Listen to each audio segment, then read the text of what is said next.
Hi అందరికీ నమస్తే. So ఇవాళ ఫ్రైడే స్పెషల్ అనమాట. నాకు ఎందుకో ఇవాళ వెజిటేబుల్ ఫ్రైడ్ రైస్ తినాలనిపించింది. సో ఇంకొంచెం మసాలా యాడ్ చేసి నేను సెజ్వాన్ ఫ్రైడ్ రైస్ చేశాను. చూడండి ఎంత కలర్ఫుల్గా ఉంది కదా రైస్, కలర్గా. So very simple. ఎంత సింపుల్ అంటే జస్ట్ ఒక 10 minutesలో అయిపోతుంది. ఇప్పుడు మనం ఈ దీంట్లోకి సర్వ్ చేసుకుందాం. ఎంత బాగుంది కదా, ఫేవరెట్ అనమాట నాకు. అట్లా ఈ విధంగా నేను సర్వ్ చేసేసుకొని, ఇంకా ఏం కర్రీ అవసరం లేదు, నాకైతే పెరుగు సరిపోతుంది. సో విత్ పెరుగు నేను ఫుల్ ఎంజాయ్ చేయబోతున్నాను అనమాట. ఒక్క ముద్ద తిని చూపిస్తాను ఎట్లుంటుందో. Wow,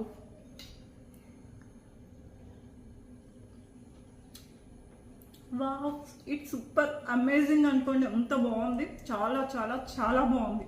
thank you.